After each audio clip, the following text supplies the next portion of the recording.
Hello creatives, I'm Joanna Penn from thecreativepenn.com and today I'm here with Tara Gentile. Hi Tara. Hey Joanna. I'm so happy to have you on the show. So just a little introduction. Tara is a creative business coach who empowers passion-driven entrepreneurs to actualize their ideas, visions, and dreams by turning them into dollars and cents. She's the creator of Quiet Power Strategy and the author of The Art of Earning, as well as other non-fiction books. She also hosts the brilliant Profit.Power.Pursuit podcast on the Creative Live Network, which is one of my must-listens. So...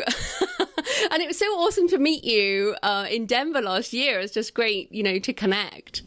Totally. That was one of the highlights of my year, actually. The whole conference and meeting you and hanging out, that was so great. It was. And I mean, a lot of the things I want to ask you about are from this more entrepreneur perspective. Obviously, a lot of authors listening to the show, but I want to start with mindset. So in The Art of Earning, you say that making money should be beautiful. You actually use the word beautiful, but many creatives and authors in particular struggle with that money aspect. So how do we reconcile art and business and make room for both? Oh man, such a great question. Such a huge stumbling block for people. We could talk about just that one topic all day long. But, I think the way that I have found it most easiest to reconcile, as you said, art and business, is to realize that business is really about sharing. And that, yes, we need to put price tags on things and we need to engage in marketing and business development. But when it all comes down to it, business is about sharing what we create with people who are going to love it. In fact, I've got one of the most popular posts on my blog is actually about my husband, Sean, and he is a maker of kimchi. In fact, on his online dating profile, when we first met, it said, the first line was, "I make better kimchi than your Korean grandmother." It's like, well, one, how do you not date this person? And then two, that's awesome. But when it comes down to it, what I have seen with him and his kimchi over and over and over again is that not only does he have a passion for making it, and he does, but he has an equal passion for giving it to people, for sharing it with people, to have them literally open the jar, pop a piece in their mouth, and he watches their eyes light up with oh, I didn't know that could taste like that, or I didn't know something that historically has been put in the ground to rot for months could taste so good, right? And so it's that motivation to share that really is what inspires him. And I think that when it comes to reconciling art and business, that we have to tap into that motivation to share as well. And that when we see our job, our mission to be as much sharing what it is that we do, putting it in people's hands as it is creating what we create, then we can have a different perspective on business that allows us to embrace earning and pricing and team building and operations and marketing and all these things that on their own don't feel real great, but in that bigger mission really feel exciting and feel like part of our art. Yeah, and now everyone wants to know if they can buy Sean's kimchi online. They cannot. It would be a much better story if I was like, and now he is the multi-million-dollar business owner of the kimchi empire. It is not the case. No matter how hard I try, the man will not start a business. That's fantastic. So that was really awesome. And I think that operations don't feel great thing there is something I want to come back to. But I want to just start at the bottom because, operations, like a lot of people listening are going to be like, oh, I don't know. I don't do that. A team, I don't even have that. So a lot of people listening may have only just started writing their first book, or they may have a couple of books, but are really struggling to make that first $100 per month. And I think that's the big thing. It's like, how do you have a recurring income? How do you get off the blocks making that first $100 a month? Oh, again, a very big question.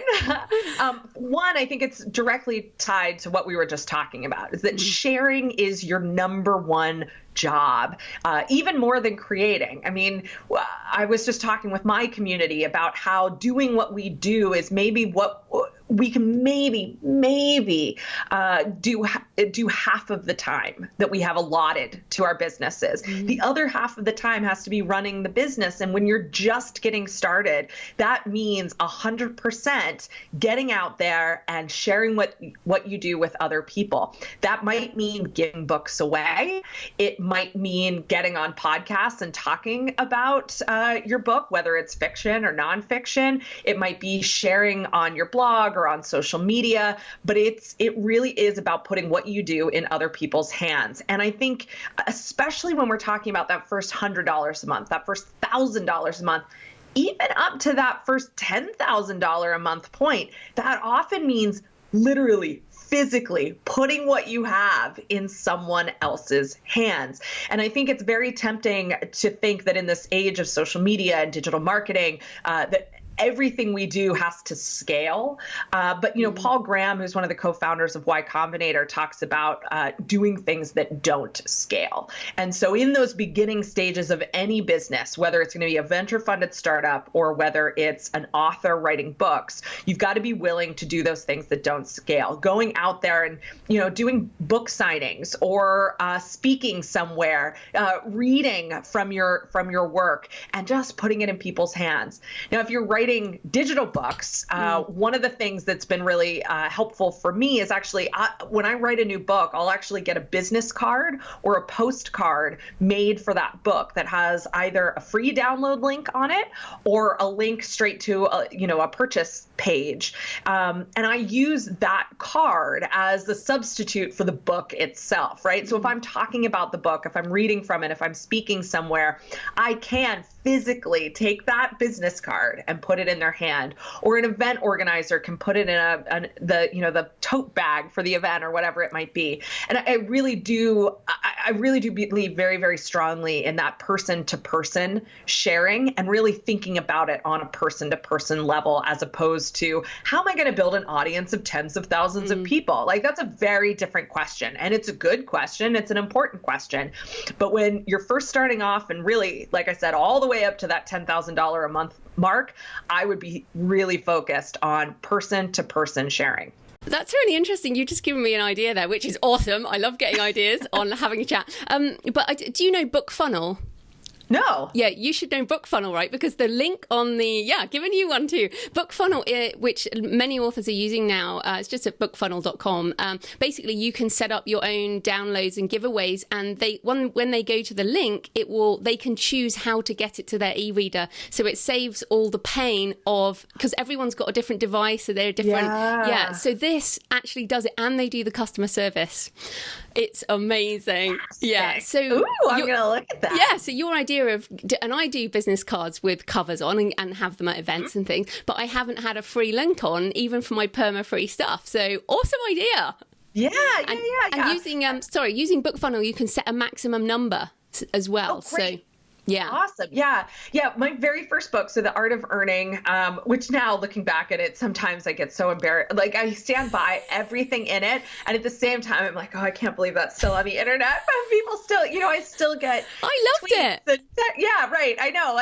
And so anyhow, I leave it out there. But when I first published that, I just went to moo.com, MOO.com. I'm sure everyone's familiar. I printed out some of those mini cards. And the great thing about Moo is that you can have like 10 different designs of each card. So what I would do is take little quotes from that book and use those as my different designs. So each one had the information about the book and the link on where to purchase it. And then on the flip side, it had a quote from the book. And wherever I would go speak, I'd actually put it on people's chairs. And what would happen is, especially with that type of book, it almost was like a little money fortune cookie. Like, if I were to do it now, I'd probably actually get fortune cookies made with quotes in them. Oh, that's I didn't nice. have that much money then. Yeah. But then, I could do these little business cards. And so it was fun, almost like, I don't think people ever collected them, but it was neat to see people kind of like trade which one they wanted, or, reflect back on the sentiment that was on that card. So I think there's all sorts of ways that you can get really creative about this person-to-person connection, but it's that person-to-person connection that's the real strategy behind getting started. No, that's great. And just coming back on the time, because you said like the 50-50 time split between making and then sharing, i.e., let's use the marketing word, but what you're saying is sharing is like all the different ways we do marketing. But many newbie writers have a day job. You and I are fortunate now we've been going a long time that we do this full time, and people are like, well, how do I fit everything in? So, winding the clock back, when you were starting out, and also that you say 50-50, but there's so much to learn at the beginning, isn't it? So how did you, how do you still manage that split? And how did you at the beginning in terms of finding time? Yeah, such a good question. So at the beginning, I was very, very lucky, sort of. I had no money to start my business, but I had a lot of time because I had just given birth to my daughter. I started my business 6 months after she was born, and I was stay-at-home momming at that point. I was a full-time caregiver, and 6-month-olds, as long as they're lucky and there's not like problems, which I was very lucky and we didn't have any problems, you actually have a lot of time when you have a 6-month-old. And so, while I was nursing, I could do research in the evenings when she was asleep or while she was napping. I could get started with writing and sharing and doing those things. So, in many ways, I was very lucky that I didn't have to split my time or find those little moments. But as the business grew and grew, of course, I really did until I could be full-time business owner instead of full-time caregiver. And so, man, how do you split the time? I think I really do feel very strongly about that kind of 50-50 rule. Freelancers know this really well, is that if you're thinking that you're going to bill for 40 hours a week, you are sorely mistaken. You can't bill for 40 hours a week. You might be able to bill for 20 hours a week, and then the rest of that time needs to be spent on admin and business development, or else you're just going to peter out, and you're going to have to hustle, and then you're going to peter out again. So anyhow, for people who are just getting started with writing or creating something and selling it online or in person, I think that you have to approach it with that kind of split in mind. I'm not going to necessarily say that means that every evening you spend 2 hours on your business, 1 hour writing, 1 hour doing business work. But I do think that over the course of the month, maybe, you need to plan out blocks of time when you are going to be focused on business development, whatever that might look like for you. If you're in the beginning and that looks like 100% just marketing and hustling, then that's awesome. But make sure you've carved out 10 or 15 evenings or weekend blocks of time per month to get that done. And then that allows you to really kind of relax, I think, into your creative time as well. Because I know one place I end up getting in trouble is when I am so focused on business development that I don't create space to get creative, to be innovative, to look for opportunities, and to kind of hone my own skills. And so now in my business, I'm really focused almost 100% of the time on managing my business. And the amount of time where I'm delivering services is very, very small. It's maybe 10% of my whole month or 10% of my week. The rest of the time is meetings and business development and marketing and operations and all of that stuff. And I think that that's something that, maybe you don't want to build an organization like I do, or you don't want to have a company. You want to get paid really, really well to write. I do think that there isn't that magical moment that you're waiting for in your journey where, now all I have to do is sit back and write. I think even for people who are traditionally published as opposed to self-published, they are still working hard on their career and professional development, whether that just means, meeting with their agent or meeting with other authors, doing a book tour, things like that. Those are the kinds of things that do move your career along and then increase your revenue in the long run. And we have to make time for those things. They have to be things that we schedule and plan for. Yeah, I get really grumpy if I've just been doing too much businessy stuff.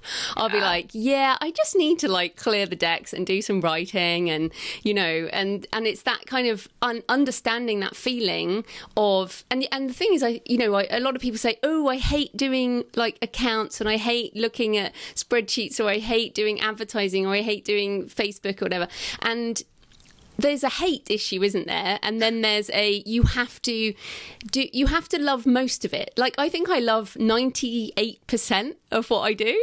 Like, I really do love that much. So if people I guess the question is there someone who is not going to be happy as an entrepreneur because of all this stuff that we do? So and I say now, I used to think everyone could do this, but can everybody do this? Is everyone happy doing this?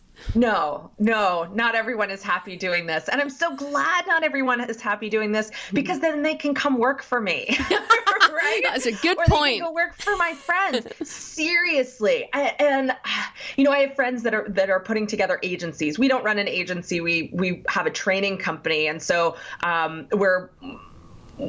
anyhow, I won't get into that. But they have agencies where they have a specialty. Maybe it's copywriting or it's design. And they're looking at hiring junior copywriters and junior designers. And they have this idea that, well, doesn't everyone just want to have my job? It's like, no, there are so many people out there that do not want your job. They do not want to be doing those things.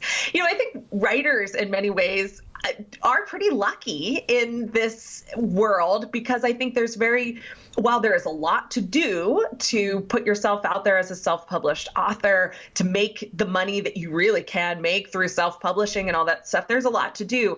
But the mechanisms of it are pretty straightforward and clear. And as long as you're, getting your books done and getting your books done as in financial books, getting your writing books done as in product development, and keeping that all flowing, I think that is something that a lot of people can learn to love.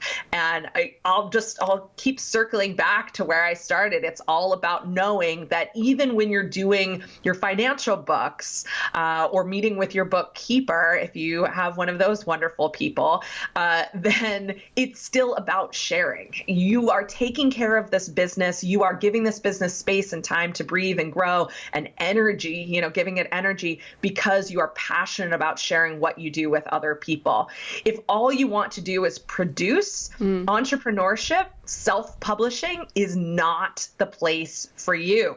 But if you are willing to balance and enjoy balancing production with sharing, you're in a really, really, really good place right now. And that is awesome, and I completely agree with you. And I have lost my naivety in thinking that everyone will be happy. And it's mainly, you can be successful, but if you hate it, why are you even bothering? So you've got to love all of it. I mean, you really have to. So I was interested that, so you talk there, you have a training company, and one of the, I guess the thing, talking about sort of multiple streams of income, because you write non-fiction, and one of the issue with authors in particular, and because your books, that, like everyone else's, are just a few dollars on Kindle, and then you've got other products. So particularly for non-fiction authors, what are the types of multiple streams of income that they can look into related to the content of their books? Yeah, so I think it all comes down to being willing to repurpose what it is that are in your books. And this is a big mental hurdle for, I think, a lot of people, as they think, well, if it's out there and it's available for $5, $10, $15, why would anyone go and pay me $1,000, $5,000, $10,000 for it? And the truth of the matter is, corporations and consumers are literally doing this every single day. They're going out, they're buying books, they're loving them, and then they're looking for what's next. Not necessarily what's next in terms of new content, but what's next in terms of an experience, a new level of depth in what they've just consumed. And they really are turning around and spending thousands of dollars on those things. And so I think that kind of leads to a much bigger trend in information product development right now, which is that I think what you're going to see increasingly here in 2017, 2018 and beyond is a move toward the experience. What a lot of our digital product development has looked like over the last 5 years has been just another delivery mechanism for the same information that we've put in books or could have put in books. And we've sold that for $500, $1,000, $2,000 a pop, and that's been fine. But I'm seeing the market for that slowing down. It's not that people don't want the information. It's not that they're not willing to pay, but it's that they're looking for something. I hate to use the word bigger, but they're looking for something more. They want an experience. Information is cheap. Information is easily attained. Information is fleeting. But an experience, even an experience with a start and an end to it, is something that sticks with you. It's a level of depth, I think, that we're really craving in our economy and in the marketplace right now. And so for myself, and I think a lot of other people in information marketing and digital marketing, we're really looking to see how can we take these ideas that we have and the information and the processes and the methodologies that we've put into things like books and create an experience of that for our consumers. So just a couple ideas on that. Membership communities, I think, are going to be increasing over the next year to 18 months.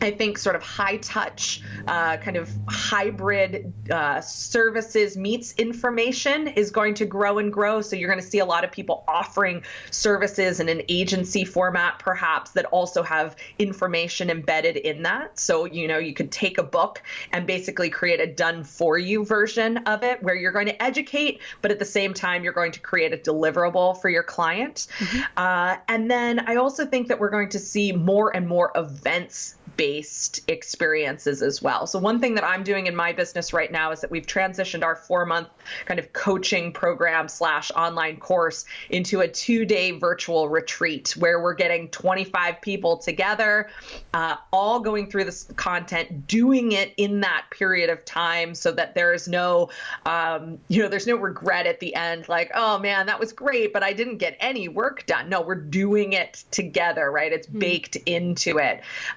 And I'm seeing more and more of my colleagues do something similar as well. So I think those are 3 big revenue streams that are, if not future proof, they are on trend right now, and a really, really, really great way to repurpose content that you have in a book into a much higher ticket, much more valuable source of revenue.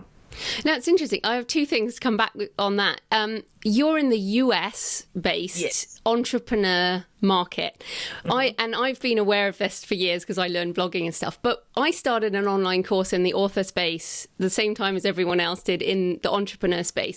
And what's interesting, I think the author space, so the craft author writing space, is 2 years behind the online marketing space. So I think you're right about courses in the entrepreneurial type space, but for I know some people learn guitar courses are just getting big also outside the US. So I'm getting more customers from UK, New Zealand, Australia, Canada. So I think as ever, the US is ahead, and people listening who are just starting to make their courses, I think there's an area that's peak, but I think there's some other places that are fine. Would you agree with that? Yeah, I don't want to scare anyone and say the information market, the online course market is crashing. I don't think that that's happening at all. But I think what we're going to see is that market start to build momentum in another direction. So, one of the best things that you can do to prepare yourself for that right now is to build an online course, or it is to start offering your information in another form in addition to your book, so that you're ready for that momentum building in the market right then. But it's always interesting to talk to people that are not in the US on this, because I have my perspective on this is so that I've had a global clientele for the last 6 or 7 years now. And so it's always funny to hear, well, people here are farther behind. I know that probably true. And there have been people on the cutting edge from all over the world for a very long time. And also, it's not like everyone here in the US is online entrepreneurs or self-published authors. Exactly. I think sometimes people in Europe have that perspective that we're all making money on the internet. We are not all making money on the internet. I cannot locally, I cannot explain what it is that I do for people other than, I help small business owners with their marketing and things like that. And that's what my training company does. They get that. But the moment, so just a quick aside, I used to live in Astoria, Oregon, which is on the other side of the U.S. from where I am now. It's on the Oregon coast. And I joined the Small Business Owner Association there because I just wanted to meet some people, even though they did not have businesses anything like mine. And they kept asking, well, how is it, are you struggling since you moved coast to find clients? I was like, no, I don't have any local clients. I've never had local clients. My clients are in Australia and Vancouver and Austin, and they're all over. So anyhow, I digress. But yes, I agree, and I also think that don't think that we're all ahead of you over here, because we're not.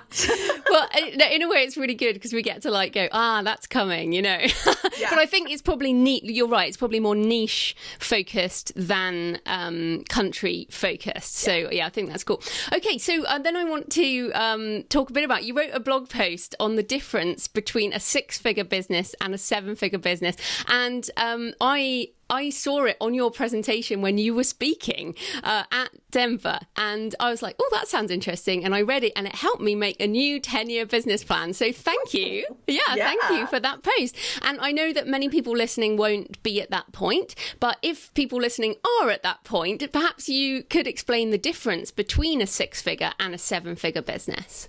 Absolutely. And this also applies, the difference between a 5-figure business and a 6-figure business, or the difference between a 4-figure business and a 5-figure business, right? I think one of the biggest hurdles that small business owners especially face, but also, authors, any kind of service provider, any kind of creative business owner, is that they assume, because of a certain mindset, that in order to make more money, they have to work harder because they're already working so hard to just scrape by with whatever level they're at, whether that's 4, 5, or 6-figure income, 6-figure revenue. And so you think, oh man, I'm working so hard for this already. I can't possibly reach for that next thing because that would require so much more work. But it's not a matter of work. It's not a matter of energy. It's a matter of design. Businesses that break the 7-figure mark, that break the 8, 9, 10-figure mark, are designed differently than the businesses that eke out 5 figures or 6 figures. And I know because I've been there, right? I've bumped up against all these different levels in the past and struggled myself to see, all right, what am I going to do? What more can I do to break through into that next level? And that's the wrong question. That's the question that keeps you stuck. When you ask, what more can I do? You're just reinforcing all the things that have kept you where you are. If instead you ask, what could I do differently to hit 6 figures? Or what could I do differently to hit 7 figures? What could I do differently to have my first $500,000 year? Then you start looking more creatively.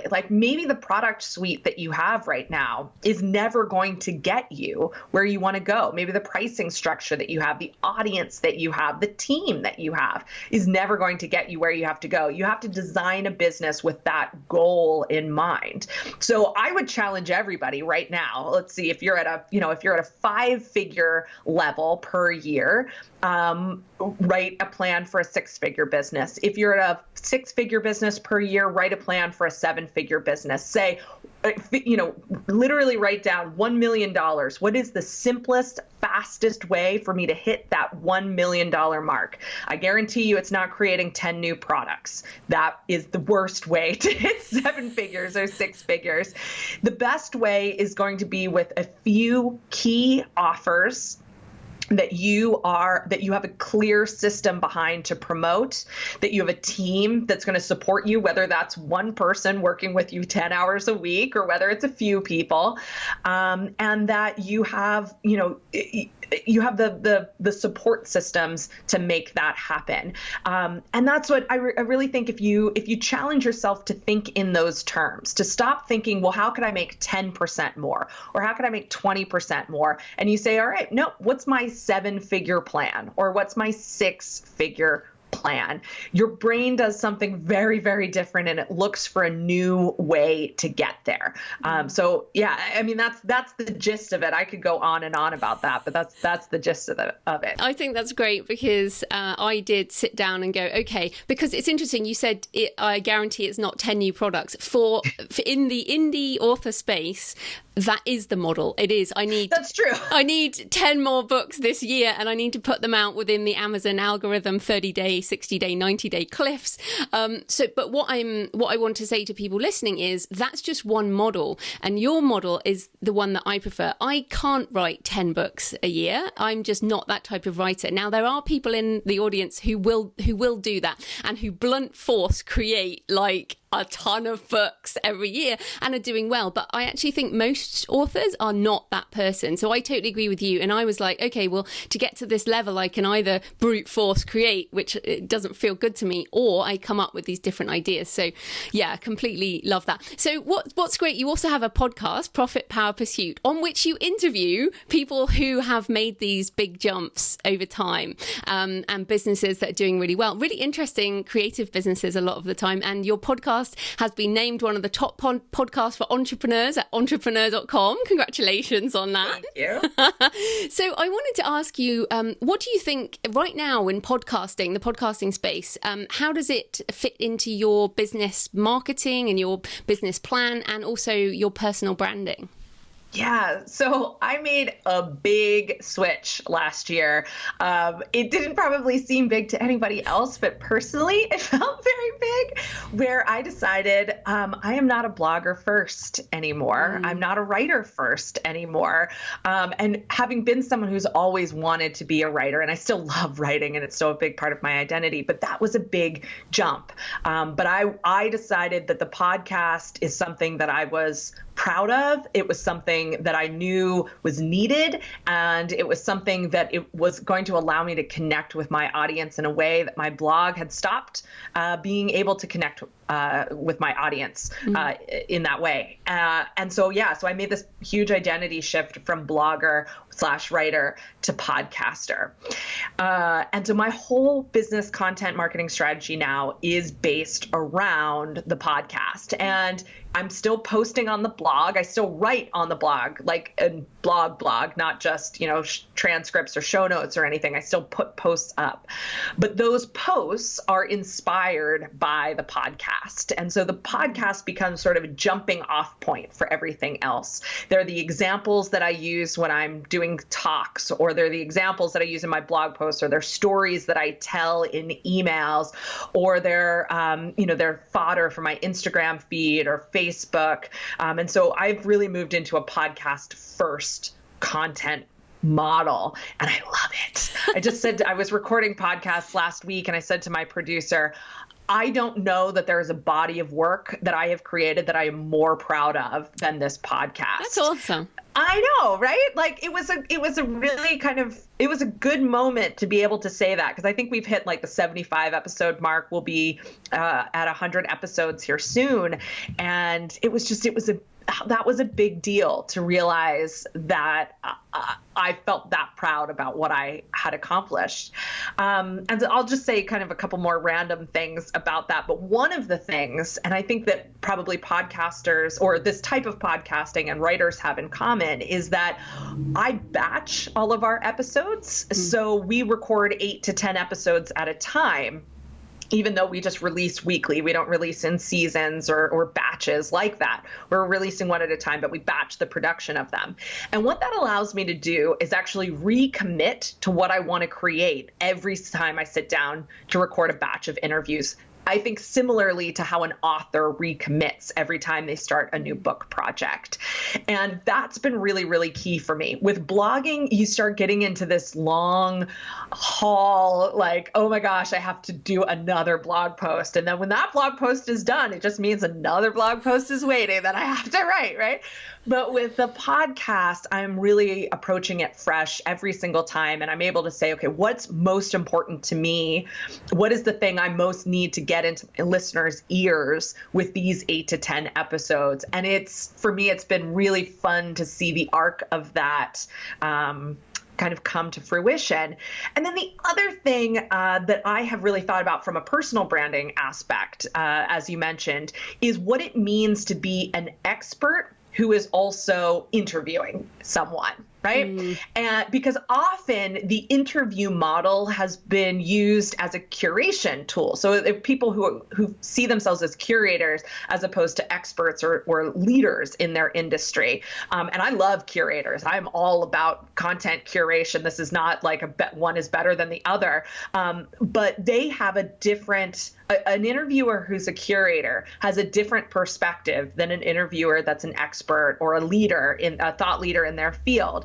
And so I've really enjoyed the process of asking myself, what does an interview or an interview series look like when it's hosted by an expert? And how can I use this interview to actually highlight my own expertise, not to take the stage, but to really highlight my own thought process, my own way of thinking about things, as I am really highlighting my guest. And so I think in many ways, I don't think it's been a big shift in my personal brand, but I think it's been a new way for people to see me and to understand my position in the market. So many great things there. I mean, the body of work, you're going to be about episode 310 of my podcast. I know, and it's crazy. But what's interesting is I started doing an introduction probably around episode 100-ish.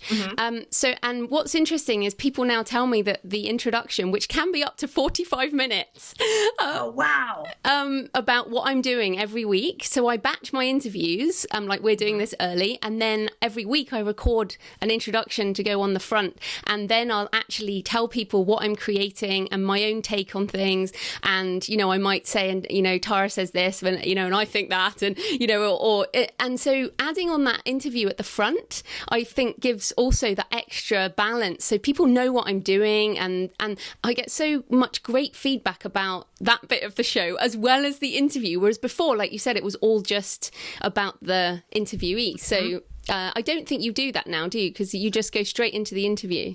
I don't, but it's funny that you mentioned that because I've actually been considering something very similar. But my email marketing around each podcast episode very much mimics what you're talking about. So I will add on my sort of behind the scenes take, or like, this is what I was really trying to get, or here, listen for this one thing that she says, and here's a 1,000-word blog post on what that means.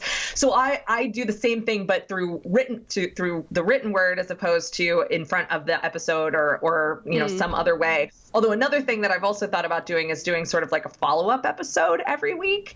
So like, here's our interview, and then now here's my take on that interview. So we'll see what happens. I'm one of your listeners. I don't read the emails. I just don't read email. I just consume by audio. Yeah. So I miss out on that extra. You do miss out on that. I do miss out. But it's interesting, isn't it? Because how everyone consumes information now. I know a lot of my listeners are not subscribed, don't read the blog, same thing. And my YouTube audience are not the same as the audio podcast and all that. So it's so fascinating, how this multimedia stuff has grown, right?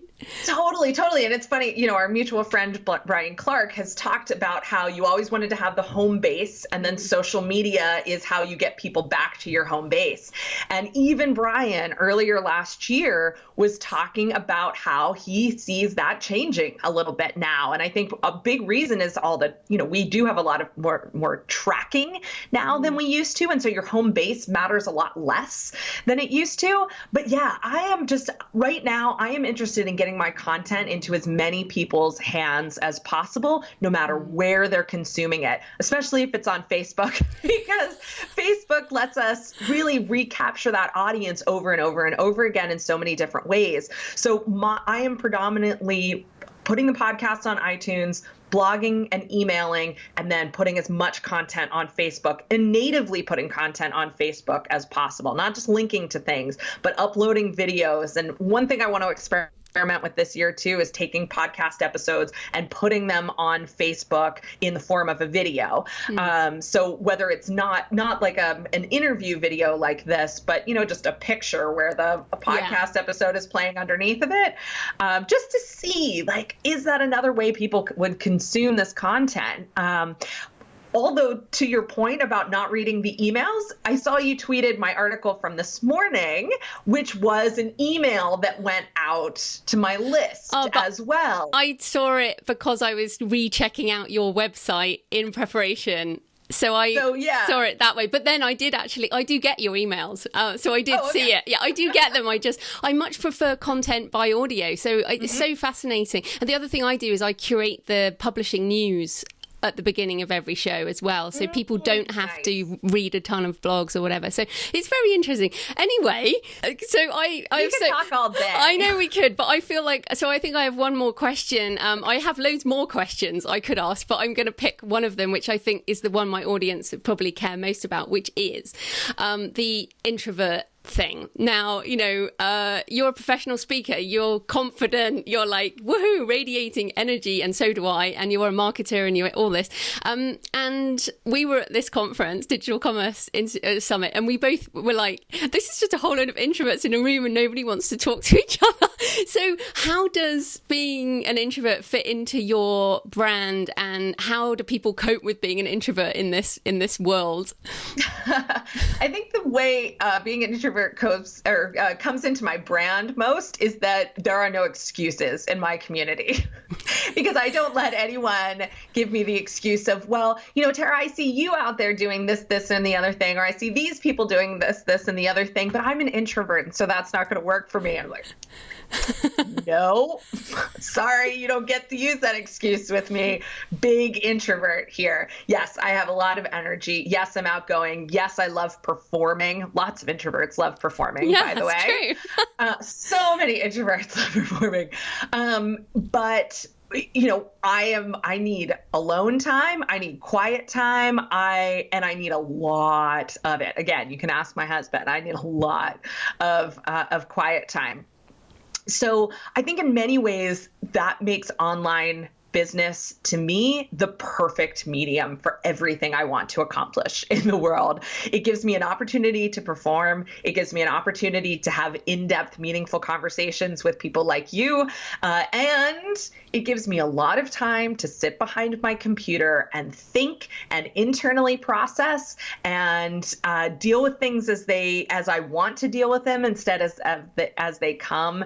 And I just think this whole world of online business, and even if your business isn't online, but instead you're using online as a way of making your business work, I just think it's perfectly suited for introverts. And I think that you can't let the label of being an introvert get in your way as an entrepreneur or as a marketer. And instead, I think you have to embrace it and use it to your advantage, because I just think introverts are so uniquely skilled and talented for this brave new world that we have in front of us. So I love it. I mean, and I have friends that are extroverts, and I think often the extroverts have a much more difficult time in the online world than the introverts do. That doesn't mean that I'm not super jealous of their ability to walk up to a stranger and introduce themselves with no problem. But I love what I do, and I love the way in which I do it, and it allows me to be me and not have to change how I interact with the world in order to be a successful professional. Yeah, we're so, again, lucky. I mean, every morning in my gratitude thing, I'm writing, thank you for the internet. Like most days I say thank you to the universe for the internet, and living now, is just incredible. But before we go, tell people what they can find at your site and everything you do. Well, not everything you do, but tell people what they can find and where they can find you online. Sure. So the best place to view all of my content is taragentili.com. You can find the podcast there. You can find my blog there, and you can find lots of free tools and workshops at Creative Live, and all of that stuff is all on taragentili.com.